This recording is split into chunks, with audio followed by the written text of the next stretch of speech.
This is the Said No One Ever podcast, a podcast about things you never knew you wanted to hear about. I'm your host, Martin Moore. Let's get into it.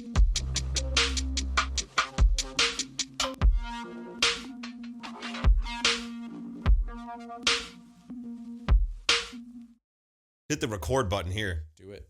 All right, we are live. Welcome to another episode of the Said No One Ever podcast. I'm your host, Martin Moore. This is an episode that, first off, I'm recording this episode in my dining room, which I've never done before. So hopefully this sounds good. Hopefully it sounds better than where I typically do it, which is at Ward 4 MKE.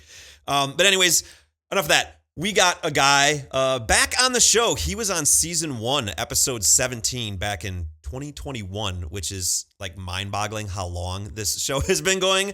He's a marketing strategist, a community builder, the founder of the Milwaukee Discord server, one of my best friends. Matt Curtis, welcome. Hello. Thanks for having me. Glad to be back. You were on the episode You've Been Unfriended, where we yapped about just like unfriending people on social media. Yeah. It was at a time where like elections and things and stuff were going on and people were getting annoyed with family members and friends, and we kind of dissected is it okay to like unfriend people and stuff like that. Yeah, that was a blast of a topic. That was so much fun. So why don't you just tell the listeners, get them up to date a little bit about who you are, what you do. Yeah. So I'm Matt Curtis. If you didn't listen to the other episode, definitely go back and check it out. I'll link it. It was good stuff. Martin will link it. But yeah, I am my official title is a brand partnerships lead. I work for a gaming studio running partnerships and bringing cool things into what the modern people would call the metaverse environment, which kills me inside when I say that. But outside of my professional life, I run the Milwaukee Discord. I'm active in groups around town here in Milwaukee. Just love building the community here, bringing it to life in different ways and giving ways for people to connect online. So yeah, that's the core. I love it. Cheers. We're drinking. This is the first time I'm actually drinking during the podcast. We're having a little. What are you having? You're having Basil Hayden, and I'm doing some 1792. Good old rye whiskey. We'll see how the conversation goes. So we were trying to figure out what we wanted to do for this show in this episode, and I'd thrown you a couple ideas, and I wasn't very thrilled about them, which means you probably weren't crazy thrilled, but like we like talking, we're two relatively talkative people. We'll make it work. So then you proposed a conversation that immediately caught my attention, and at first I was like, "What the fuck is this?" And then I thought about it, and I was like, "I've heard this before," and then my brain just started going like, and I was like, bet, let's go. Yeah. And so what we're going to talk about today and dive into is something called the dead internet theory. We're going to get into what it is, where did it start, is there any validity to this theory, and what would be the point of it? And if there is, what can we do about it, and what does it mean for the future of the internet and social media and news and all this stuff? But first, for the listeners who probably have no clue what the dead internet theory is, why don't you tell them what this theory is? Yeah. The short of it is we're gonna take you all down a rabbit hole today. Put on your tinfoil hats, listeners. Yes. Today we're going into conspiracy theories. Mm-hmm.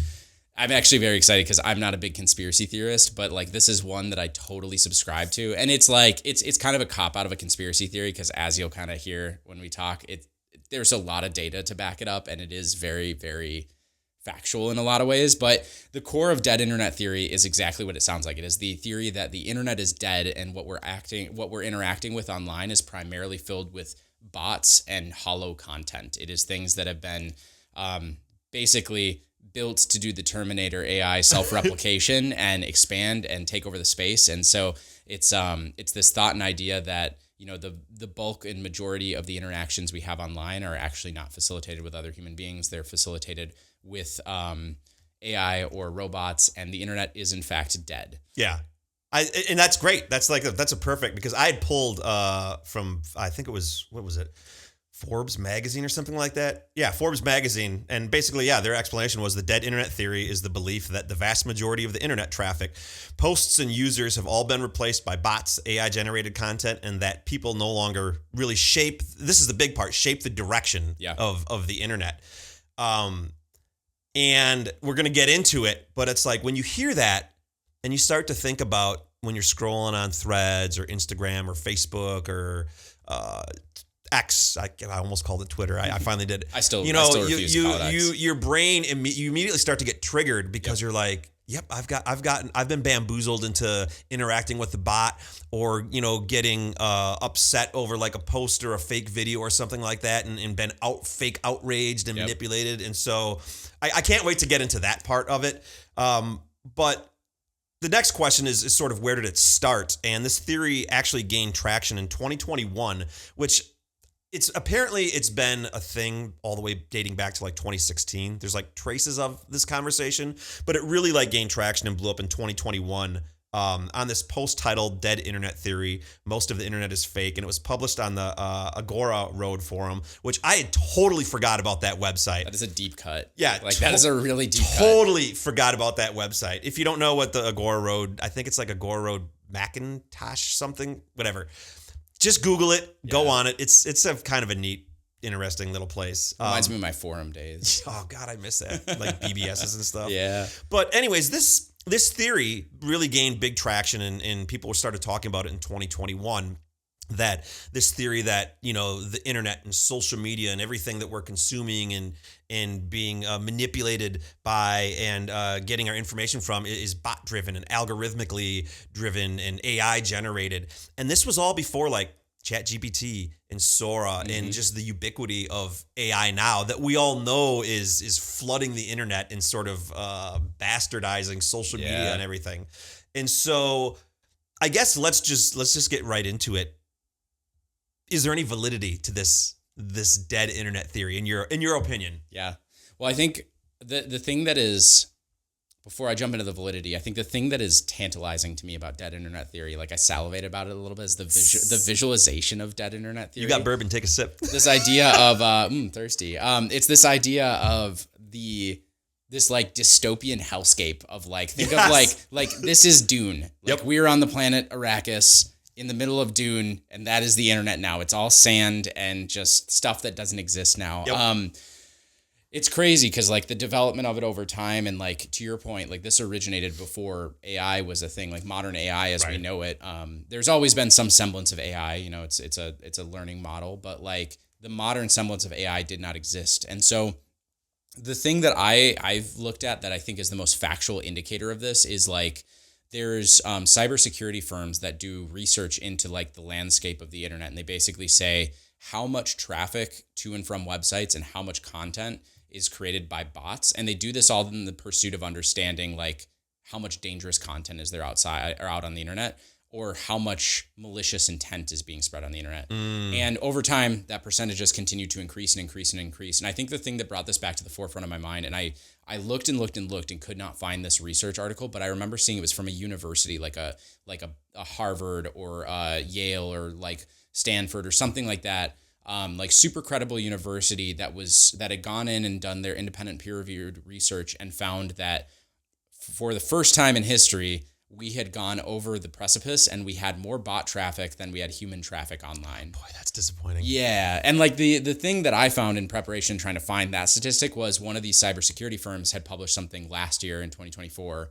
that outlined that, I believe it was, I'll look up my stat here, but it's about 46.36% of content online is created or assisted with AI now. Oh my God. That is depressing. Yeah. 15.5% of that is like dominant AI use, 9.8%. So that is substantial AI use is 46.3%.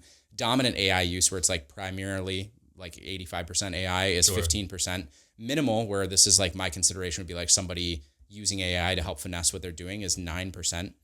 Pure AI, thankfully, is only 2.5%. Oh, thank God. Let's get it lower. Yeah, but pure human is only 25%. So like that's web pages being created online. And when we look at the traffic itself, there was another study that I was looking at that was saying the global internet traffic profile in 2024 was 49% human, which means 51% of it was all bots. You're killing me, Matt. Yeah, I know.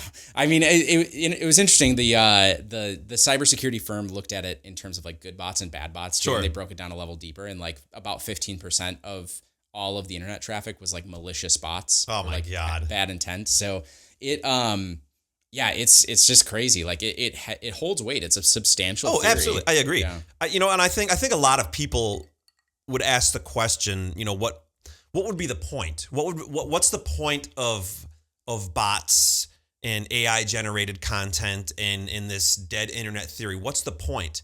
And I mean, I'll go first and then, I'll kind of get your thoughts on it. But, for me, there's really, hold on, my computer just shut off there. For me, content is king, and there's a lot of money behind it. Especially with like platform monetization and ad revenue. If you can create posts and content that gets likes and engagement and outrage and all that kind of stuff, you can capitalize on it and you can make money. And that sort of ethos is incentivized. What is stopping some company in India from creating a bunch of fake Instagram accounts, just spamming Instagram with AI generated cat videos and fake prank videos and planes flying upside down because they know people are going to watch it.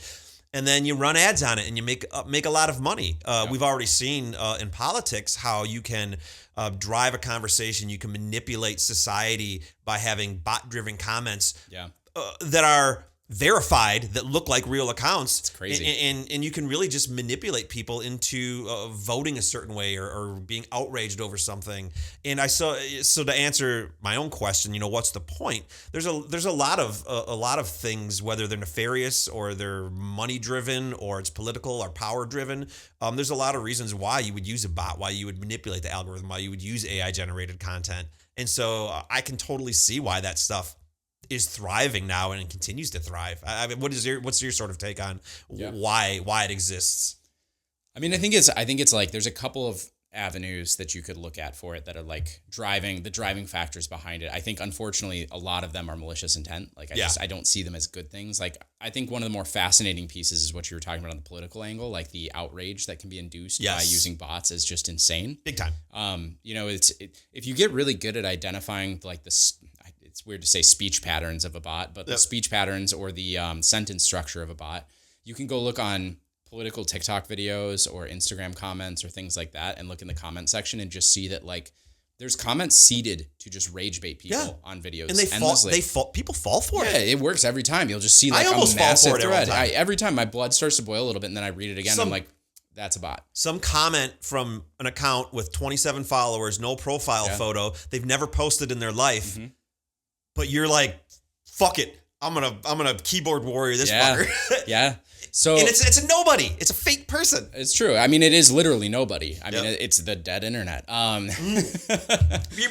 Yeah. So it's I mean, it's crazy. The malicious intent is wide reaching though. Like you have the people that are trying to like play on the political stage and sway public opinion and do things like that. You have the people that are flat out just trying to like steal your identity or your money or things like that are, there's no better way to scam someone online than to give them like a very custom tailored piece to them. Like I received a scam email that I even fell victim to. Oh yeah, that's right. I lost my social accounts on Facebook and Instagram for a while from it because it was like this custom built, job description and recruiting email for a super high tier company that was tailored to my profile on LinkedIn. So someone fed my profile on LinkedIn to an AI.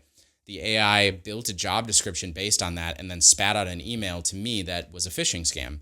So like this kind of content can be used to replicate that. You can make websites that look super real and you sign up for a newsletter and then suddenly your info is gone. But I think the most common and the thing that drives the bulk of it though is like the people that are unintentionally adding to the space. Like I was thinking about it as I was prepping for this. I think it was like 5 or 6 years ago, I was working with a social media account when I was at a marketing agency, and the account I found out bought followers.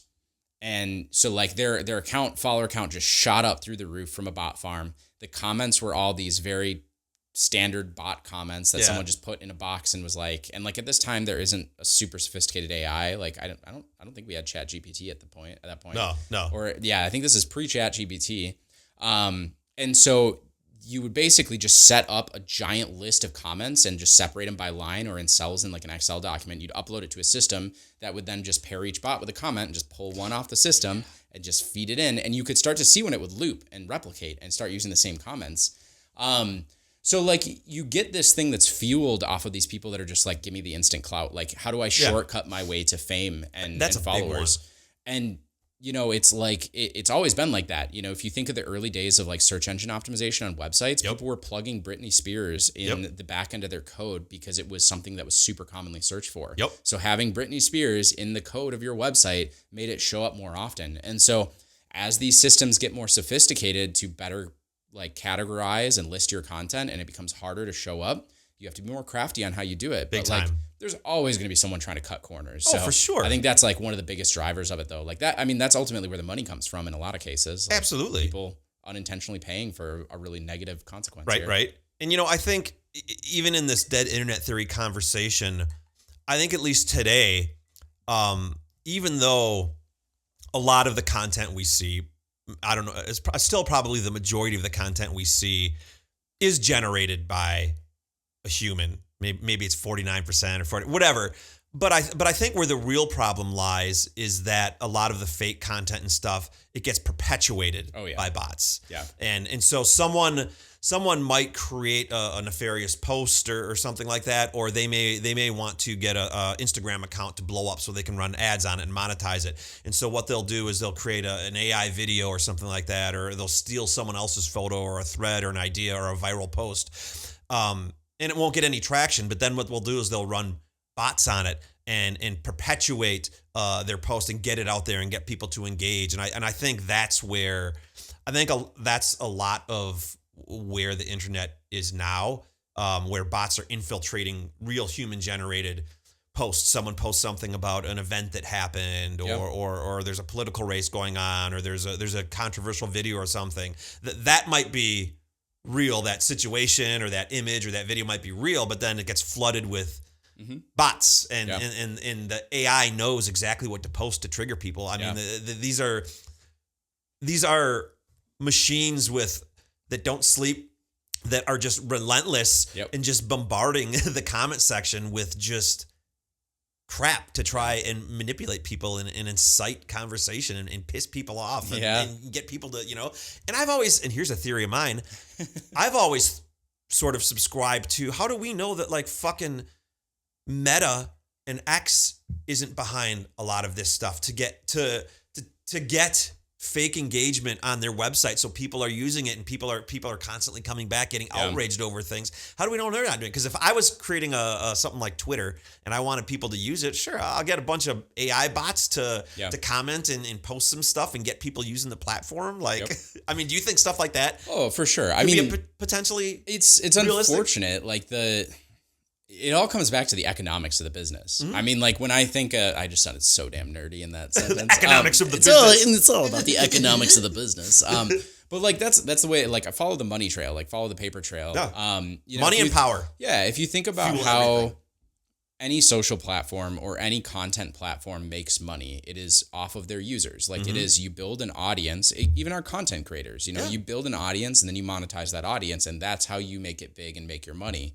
So like if I'm a social media platform and I can increase my massive audience's engagement rate by 2% or 1%, which sounds like a minuscule number, but when you have millions of people, 1 to 2% is a substantial quantity. A lot of money. But imagine being able to increase that by like 10%, 20%. And if you can do it with minimal cost by just like plugging ChatGPT into your system, ChatGPT isn't the offender here necessarily, but like I mean, I guarantee you they do it. Like, there's no reason they wouldn't. It's just they're unfortunately economically incentivized to do it. Absolutely. It's so shitty, but it's so much the truth. But I think it's to your point that you were talking about though, about how native and sophisticated it feels. I think I'm like a visual person, like I was talking about with my like Dune world visualization of the dead internet. I also like to think about it in terms of like how this has evolved. I was just looking. ChatGPT was created 3 years ago, which is crazy for me to think of. It's been like 3 years already. Yeah, it's nuts. But I mean, like it in the same vein feels like we've had it forever now. You know, like everybody uses it, everybody talks about it. The adoption rate is so fast now, or so high. But if you think about it 5-8 years ago, like, did you ever see that photo when Pokemon Go was big of that guy who was riding around on his bicycle playing Pokemon Go on, I think it was 8 different accounts. Yes. And he had like 8 different cell phones set up on this weird contraption on his bike. Like, that was a good example of your bot farm. Yeah. You had somebody in a basement somewhere that had like a ton of computers or it's tablets that meme, or something. those dudes in like India with the wall of exactly. Android phones. And so they would go in and they would like boost all your numbers and they would manually go in and like and put a comment on everything. And then it got a little bit better where they could have a script that was written that would go through an account and pull from a list like I was talking about. And then in the last 3 years, we had the introduction of large language models like ChatGPT and DeepSeek and like all these different things coming up. And like the rate of advancement in the tool sets that allow people to do this is just insane. You know, we went from 4 years ago, I would have to pull from a list that I pre-wrote as a human to overnight they flipped a switch and suddenly I can have something that like go to ChatGPT, ask it to act as if it is a political agent trying to rage bait you. Yeah. And then try and have a conversation with it and just watch how it reacts. Yeah. I mean, like, you know, we overnight flipped a switch and we now have a tool that can suddenly consume the vast majority of the content on the internet. All of it. And then use that all to interact with you in a contained space. And like you can roll it out in mass if you're a developer. Yeah. Like you have the ability to just plug that into, you know, you can pull from their their paid APIs to be able to feed that into other things and, you know, use that to fuel your bots and make them more intelligent. Do whatever they want. Exactly. Sell you a product or sway you in an election. Yep. I don't think the vast majority of people realize how much of what they buy, what they get outraged about online, you know, how they vote, how they feel about a controversial subject is influenced by manipulative bots on the internet. I certainly have fallen victim to it. And I think the crux of all of this is that, you know, like political figures and brands could always buy reach. That's marketing, that's advertising. What's troubling now is you can buy authenticity. Oh, yeah. So you can get verified. And then that's insane to me, by the way. The fact you can just pay like $2 on any platform. And the thing is people get bamboozled by it now still. But you know, you can buy this blue check mark. Well, then the algorithm then prioritizes you because you're a paying customer. And so then now you can post whatever the fuck you want. And then you can flood your comments with more verified bot accounts. And all those comments get pushed to the top because that's how the system works now. And people like you and I who don't pay, well, actually I pay for Threads, but whatever, you know, your stuff gets pushed to the bottom.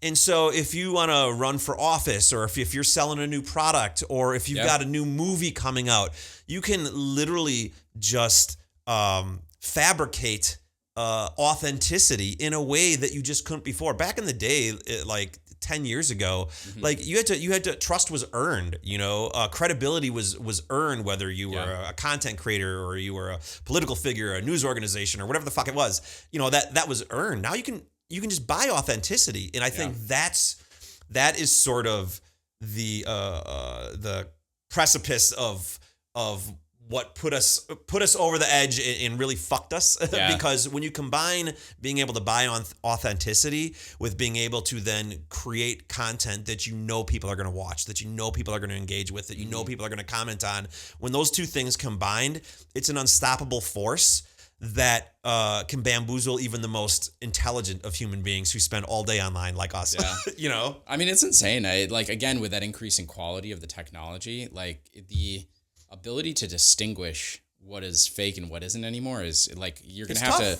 I would say if it wasn't for watermarks, like you'd have to. I would say you'd have to start taking classes now to be able to do it. But honestly, like it already is almost completely indistinguishable. It is. The visual content that's being put together by bots is just crazy. I think it's interesting that I think like copywriting from bots, like the like written copy that they push out is a little more distinguishable in my mind now because there's so many tells. Like the M- now is like the trademark, which professional copywriters are really pissed about. Like there was a post on Threads that I came across yesterday that kind of went viral, and this girl was like, "I'm so pissed because like for me, I always used to use a comma. So if there's like 3 things, like 1, 2, 3, it'd be 1, 2, comma, and whatever.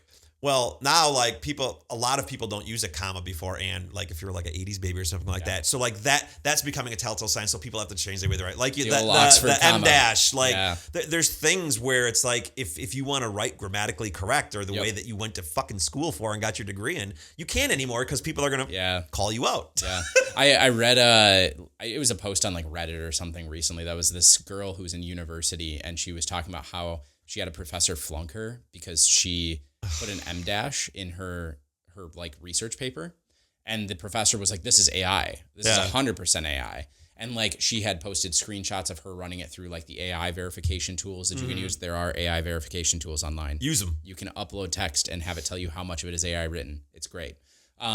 She posted those photos. It was like super low acceptable percentages. She's like, "I just use M dashes. This is unbelievable."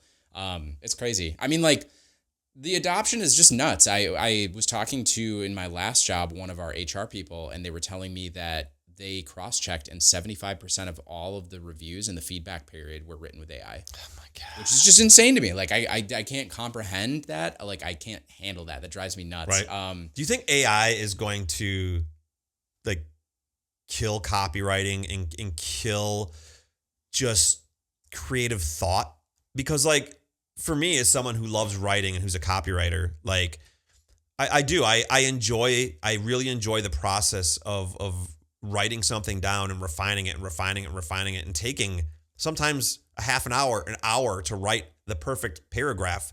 Do you think that is something sort of like cursive handwriting that is just might die in the next 5 or 10 years? God, rest in peace, cursive. I know, right? I never learned it. Like I did. You never learned cursive? I did learn cursive, but I learned a weird way of cursive because I couldn't get my head to wrap around like normal cursive. So I know like I don't even remember what the name is anymore. A weird version of cursive. Sure. Yes and no. I think this comes full circle back to like this idea of dead internet theory, and I think it's like it's true. You know, most of what we see online now is generated by bots. Like it's not humans engaging anymore. Yeah. But I think it's kind of like AI. Like we've opened Pandora's box and we've stepped over the threshold, this precipice of like this fundamental change in human society. Honestly, like this is like on the stage of like the Industrial Revolution. Oh, big time! Like big time. The .com boom, like all those different things. And so I think we're going to find this interesting medium eventually where it's less of can humans continue to make a space in this, and it's more of like this is just the new normal and this is how it operates now. I think that there's always going to be a place for humans in there. I think it's going to push, like my personal opinion is, I think it's going to push the professionals who really excel in their craft farther ahead. And it's going to force others to really level up what they're doing, because like if I can be, you know, if you're like a 2-star copywriter, and ChatGPT writes at a 3-star level, like you either get better or you become obsolete at that point, right? You know, and that's a super controversial topic to like, and that's a whole other can of worms to unpack. Sure. About like AI art and writing and all those pieces. But like, I think there's always going to be a place for it, but you're going to see a lot of the high level stuff. Like news is going to be primarily driven by people for the foreseeable future. I think like you just can't, one thing you can hack it to an extent, but you cannot fully generate that level of trust that I get when I go look at like Hank Green or Philip DeFranco or like whoever else online that is like a person who's been creating reliable content for an extended period of time. Right. You know, like I trust that person. Sure. An AI can generate probably similar content to what they're saying, but that trust isn't there. And so like in the same way you have a director you really like, you'll have a writer you really like, and that will shine through beyond what like AI is going to be able to generically create for you. But I do think it all is like this shift now of what we expect online and the way we interact online, from content to search results to anything we're doing there, will fundamentally shift now, because it's going to be heavily, heavily, heavily supplemented by AI now. Sure.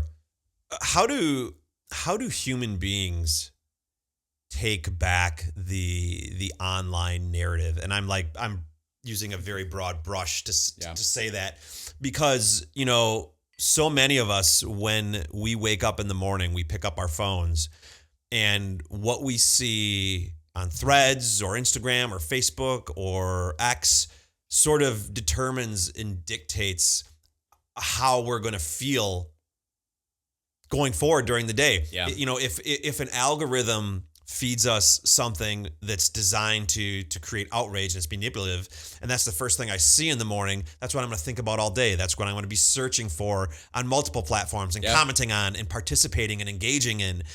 And I really am not having any sort of control over the conversation that I'm bringing to on the internet. Yeah. And, you know, I'm kind of just another cog in the algorithmic and manipulative AI machine. How do human beings combat that when, you know, we're such a reactive species, and, you know, we react to what we see online, and then how do we combat that with our own original thoughts and our own original concerns and all that kind of stuff? Sorry, that's a really long-winded question, if it makes any sense. That is a very long-winded question. I think you're kind of like saying how do we kind of break out of this mold of how do we start the conversation stuck in like these AI narratives that are being generated now and pushed? I think, you know, I think a lot of it distills down to like where is the conversation happening? Sure. You know, and in what circles? Because like if I am going to a algorithm driven platform and feed and looking to have a conversation or narrative, that's going to be where a bot is going to excel. Yeah. Because it's something that they can just hack whatever is doing well. They can be first to market because they can churn out content faster than you or I can. And then they can spin a narrative that will incite rage or bait you in some way. But if you're looking in spaces where it's like, it's like controlled space, you know, your close friends feeds or your own like communities that you have, like real life interactions with people, you're going to get something more genuine and human. It's breaking away from the algorithm driven spaces in particular. I think it's very much, or it's much more notable in like the political space and what goes on there right now, because the idea is like you pick up your phone, you pick up Instagram or TikTok or anything, you can't not see political content. Exactly. Even if you're someone that tries to avoid and whatever triggers you is what you're going to start talking about. And I don't care like what way you lean, you'll find something triggering. It's all for sure. there. And so like the thing for me with that is I was watching a really interesting article by video, like documentary by an independent reporter today. And one of the things he was documenting was we're seeing this split where people are moving away from things that were traditionally social. He specifically referenced like drinking and partying is down. And it's a big stat that's been pushed a ton, is like, it's like 80%. Yeah. Like younger generations just aren't drinking or partying. And it's on the surface, like it's a super great statistic to see, you know, like I'm sure alcoholism will come down heavily as a result of that. And, you know, you'll see a lot less alcohol induced accidents and things like that. But then what you're also seeing on the flip side of it is like, for my generation and generations before me, like for better or for worse, a bar was a third space. Like I would go get drinks with my friends after work, and that's where we would engage. And so by removing that social component and not having anything to supplement for it, you also see I'm a big proponent of correlation does not equal causation, but like a correlation with this that, well, people going out drinking and doing things like that are going down. You see this huge spike in people spending like exorbitant amounts of time on social media and in digital spaces and basically isolating themselves. I wish I had the stat handy that he referenced in the video documentary, because it was something stupid. Like people like are spending, younger generations on average are spending like 8 hours a day on social media right now. I bet. And it was like the one that really blew my mind was it was like a significant percentage of the surveyed population said that they had one or fewer close friends. Like they just don't have friends.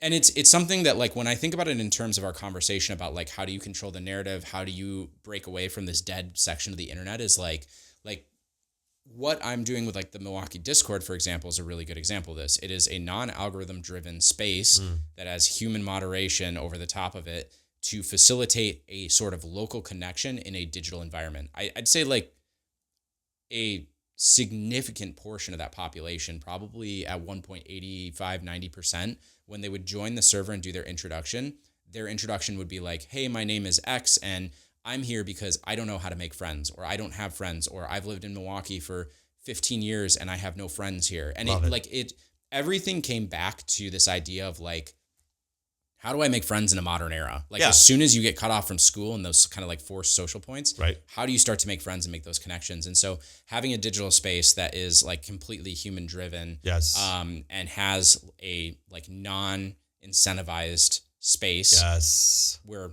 narratives can kind of naturally sort of flourish, I think is really how you take control of that narrative. But it's going to pull to like decentralized platforms in every way. Yeah. You know, any standard mainstream social media Mastodon platform is always or- going to, even Mastodon. I mean, Mastodon is decentralized in the sense of like you have these smaller sub communities, but Mastodon sub communities are centralized on topics typically. Like That's it's true. like Reddit. Like even in Reddit, you have Blue Sky's decentralized. same thing though. You have an Oh, yeah, algorithm. I Like suppose. all of Yeah, these that's are true. algorithm driven. So anywhere you find that, you have the ability for a bot to come in and manipulate absolutely. it.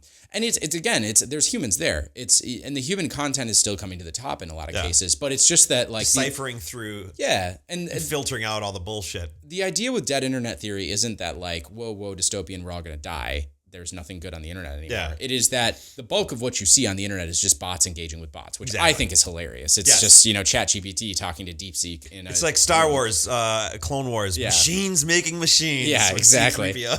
Yep. So I think it's really interesting to me though, and I think it's like spaces where you can break away from having an algorithm that drives content to you and delivers content to your doorstep, and you're taking the initiative to go out and seek the content. I think is like really what keeps you in the spaces of the living, like the hubs of the resistance, if you will. I agree. On that internet. I agree.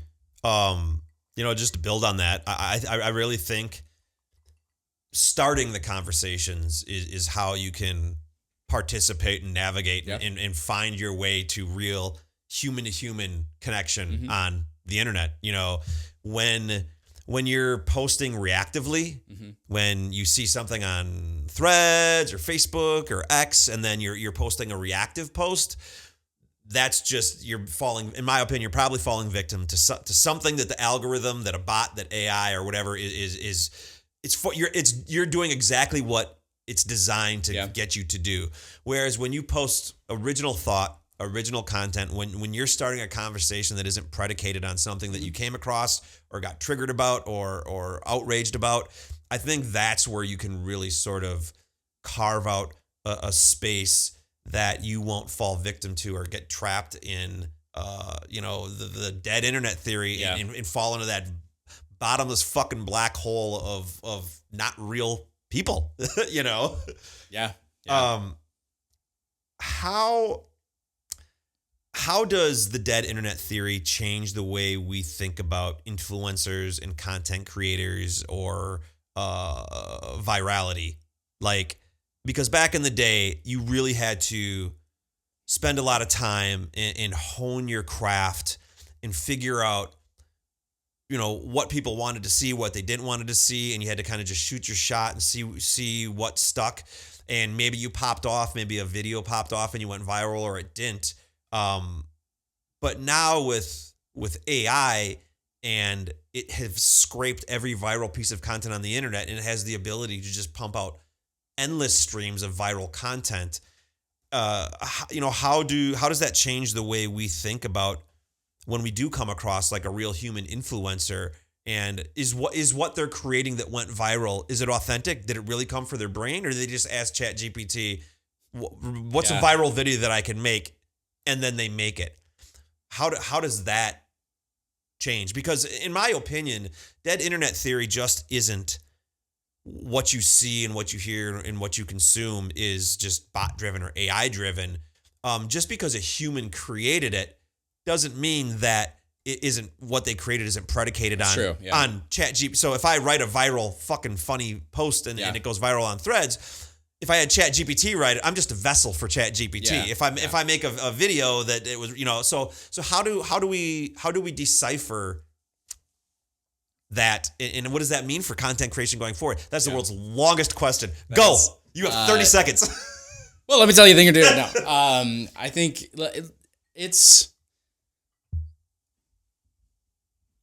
I will answer your question with a question. Okay. And that question is like, do we need to decipher it? Like, do we have to Yes. differentiate and draw a line? Yes. And if you say yes, I could go on a diatribe about why. I think so. So with that in mind, there's a massive topic. We could talk for days about the moral and philosophical ramifications of AI. Yeah. It's a hell of a soundbite. Yeah. We'll use that. There we go. I like it. But I think a lot of the prevalent individuals that are utilizing AI or talking about AI, we'll talk about it in the sense of like I said earlier, we've opened Pandora's box. There is no putting AI back in that box. Absolutely not. And so now it becomes this discussion of, in my mind, the reason I asked the counter question of do we need to distinguish it is because the reason for distinguishing is to try and put it back in the box in my mind. I think that when you talk about how we distinguish this idea of, is it something that's made by AI or is it something that I used AI to generate and then I put out there, Sure. It makes a huge difference. I think that, we need to look at AI as a tool in that way. So in the same way that I keep trying to think of not bringing this over to art because art is probably the most controversial side of AI, right. so I don't want to go into that. But in the same way of looking at, the idea of someone who is an artist that paints with a paintbrush versus an artist that paints with an airbrush versus an artist that paints with a paint can on a string versus an artist that paints with their hands. They're all different tools and mediums to put your materials onto a canvas. And so I don't like this specific analogy I'm making because it is on the art side, but just take that with a grain of salt. AI is a tool for us to use to generate and create this content that we're doing. And I think that we need to draw the distinction less about I think the distinction needs to be more so focused on how that AI is being used. Is the AI using you to put content or are you using the AI to build content? Sure. 100%. I think the distinction that I would draw and the place that I would look to, and this is not something that you or I or anybody really in a year from now will be able to draw online, I think. But the distinction is, if I want to do something, say I am going in and I'm writing back feedback on a project, and I use AI to help me craft specific parts of that feedback. I give it the string of that feedback. I talk about my concerns that I have with that feedback. I have it highlight different areas that mirror my concerns. And then I, as the human, implement changes that remedy those problems that are highlighted by the AI. Gotcha. Based on my guidance. That is me using the AI. Versus if I implement the feedback that I have and I say, make this sound better. Yeah. That is the AI using me. Yes, it is my fundamental content I'm putting in there and it's cleaning up, but it's the AI's words that are coming back out. So this is it's one example. And I think when we look online, everybody's going to be using it. Everyone already is. It is your fastest way to multiply the impact of your time. Sure. Your time is the ultimate currency and you can multiply your time for the first time ever, basically. Yeah, absolutely. Or you can make it much more effective. And efficient. Yeah. And so everyone's going to be using it to some extent. I think that the authenticity comes with the credibility. I think that's the big piece of it. And the credibility too, it can be distributed to AI in different ways. I did a really interesting research piece it's probably 5 or 6 years ago now on the idea of fake artificial influencers. And it was looking at the Instagram influencer who was purely AI. And she had garnered, she had become one of the top influencers on Instagram. I can't even remember what her handle is now, but she was a CGI character. Yep. But they had done it so realistic. Artists had actually gone in and tweaked everything and made it look so realistic that it took people 2 years. Isn't it Lil Michaela or something? Yeah, that was it. Lil Michaela. Yeah.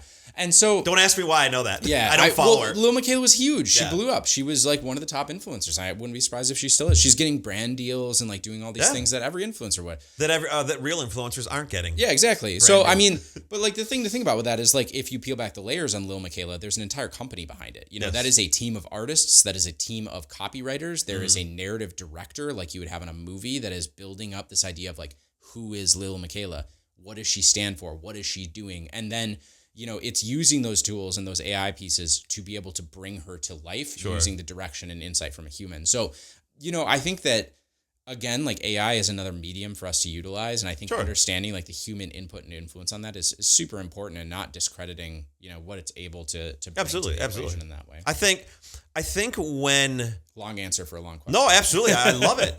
And just throw in my 2 cents, not that you asked for it. I think that when you're using AI as a tool, whether, just like a calculator or Yeah. a computer or a spray brush or whatever it was that you said, I think it's fine, because creativity has always been human creativity. One of the biggest arguments people will say is, with AI generated content, how is it any different than, someone who uses a computer or does graphic art and blah, blah, blah, blah. Or maybe, photographers, they idolize their favorite photographers or filmmakers and blah, blah, blah, blah. When human creativity is, it's influenced, whereas AI creativity is derivative. And so I think anytime you cross that line from creating through interpretation versus just straight plagiarism, I think that's where the problem is. And so you brought up a great example with little Michaela, where it's like, okay, yeah, what she looks like is derivative of all the human beings they scrape from the internet to create her, and her clothing and all of that stuff. But who she is, what she stands for, all of that stuff, that's interpretive creation that human beings actually created. So I definitely think there is a space to use AI as a tool to create a feature film where, you prompt it to create scene by scene by scene in the music, and you hone it and you refine it. I think when you're just creating, I think people who create a single image, like a graphic art, and they're like, look at this thing I made, even though you prompted it, I don't think that's art. I think it's just derivative creation, and only human beings can make something brand new that has never existed. AI cannot create something that hasn't existed before, because pixel by pixel, that shit existed before. I can say to you, I want you to take a picture of the clouds outside right now, and that picture will have never existed. You can't reverse Google image search it.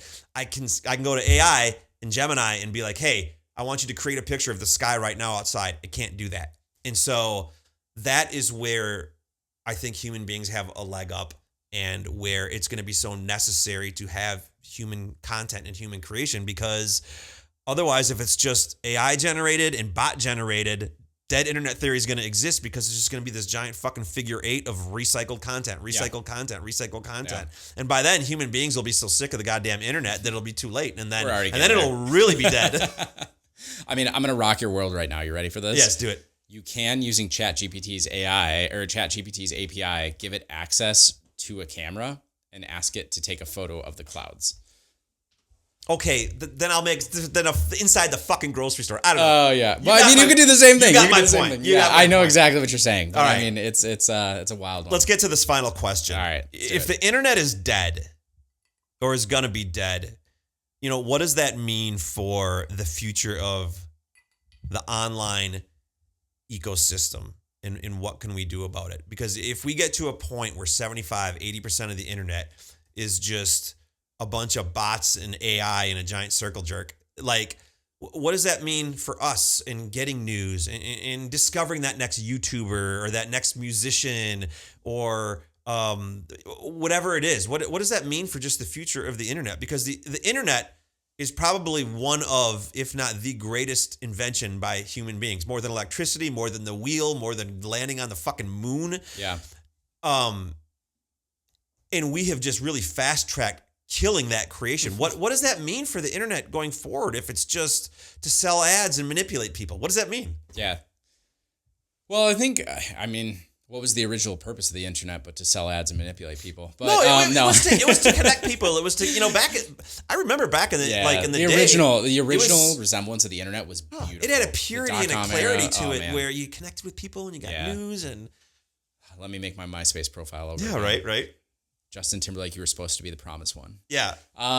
So what does it mean? No, I think it's a good question. And I think I touched on it a little bit before. I think it's less about this idea that the internet is fucked and we should abandon and it's done now. And I think it's more about this concept that, like all things, it is transitioning into a new generation and it is changing form. And the reason with which we use the internet is changing. Mm-hmm. When the internet first became a thing and everybody got access to it and started to learn how it worked, everyone was like, I remember like my family had a website at one point. Oh yeah. You know, and like everyone's doing that. Family had a website. It was crazy. Like you could go to our URL and see photos of our family and have bios of everybody. And like, it was this cool, fun tool for you. It was like another expression of creativity. And then it evolved, and you had this point where search engines started to hit their kind of like limelight, and Google came into the picture. And then it became this idea of how can we access all of the world's information at your fingertips? Mm-hmm. And then